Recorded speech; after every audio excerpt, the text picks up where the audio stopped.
Halo semuanya, pada video kali ini kita akan membahas mengenai self-concept atau konsep diri. Self-concept merupakan hal yang cukup penting karena berkaitan dengan bagaimana seseorang melihat dan memahami dirinya sendiri. Nah, selanjutnya ada pengertian self-concept. Self-concept atau konsep diri adalah cara seseorang memandang, menilai, dan memahami dirinya sendiri. Jadi, setiap orang sebenarnya memiliki gambaran mengenai dirinya masing-masing. Misalnya, bagaimana kita melihat kemampuan kita, kepribadian kita, maupun bagaimana kita menilai kelebihan dan kekurangan yang kita miliki. Selanjutnya, slide 3 ada konsep diri mencakup. Secara sederhana, konsep diri mencakup 3 hal. Yang pertama adalah siapa diri kita, kemudian bagaimana kita melihat kemampuan yang kita miliki, dan yang terakhir adalah bagaimana kita menilai kelebihan serta kekurangan diri sendiri. Ketiga hal tersebut akan mempengaruhi bagaimana seseorang bersikap dan bertindak dalam kehidupan sehari-hari. Selanjutnya ada komponen self-concept. Self-concept sendiri memiliki beberapa komponen. Yang pertama adalah citra diri atau self-image, yaitu bagaimana seseorang memandang dirinya sendiri. Kedua ada harga diri atau self-esteem, yaitu bagaimana seseorang menilai kemampuan dirinya. Dan yang ketiga ada diri ideal atau ideal self, yaitu gambaran mengenai diri seperti apa yang ingin kita capai. Jadi konsep diri tidak hanya tentang bagaimana kita melihat diri kita saat ini, tetapi juga bagaimana kita menghargai diri dan seperti apa diri yang kita ingin kembangkan. Selanjutnya, faktor yang mempengaruhi self-concept. Self-concept tidak berbentuk begitu saja.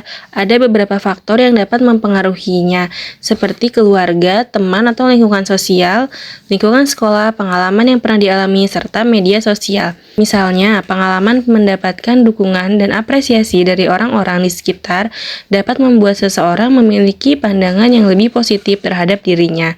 Sebaliknya, pengalaman yang kurang menyenangkan atau komentar negatif juga bisa mempengaruhi cara seseorang melihat dirinya. Nah, selanjutnya ada jenis self-concept. Berdasarkan cara seseorang memandang dirinya, self-concept dapat dibedakan menjadi self-concept positif dan self-concept negatif.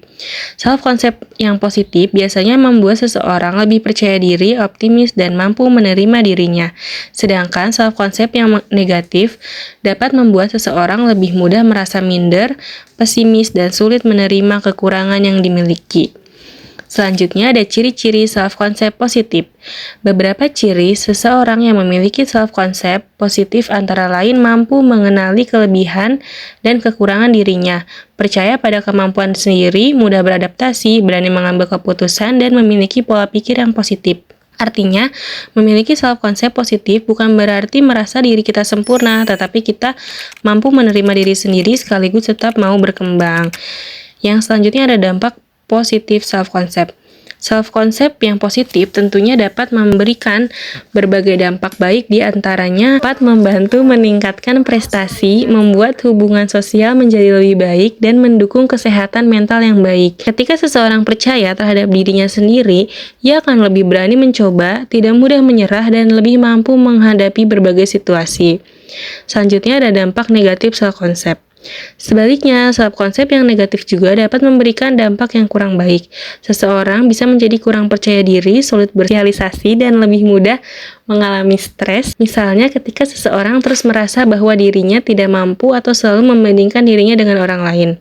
Hal tersebut dapat membuatnya semakin meragukan kemampuan dirinya sendiri. Nah, selanjutnya ada cara mengembangkan self-concept. Lalu, bagaimana cara kita mengembangkan self-concept yang lebih positif? Ada beberapa hal yang bisa dilakukan. Pertama, mengenali potensi diri dan memahami apa saja yang menjadi kelebihan kita.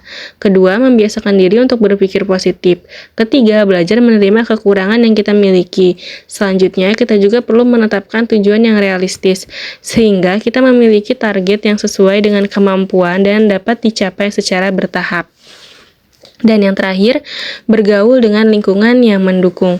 Karena lingkungan yang positif dapat membantu kita berkembang dan lebih percaya terhadap diri sendiri. Nah, yang terakhir ada kesimpulan.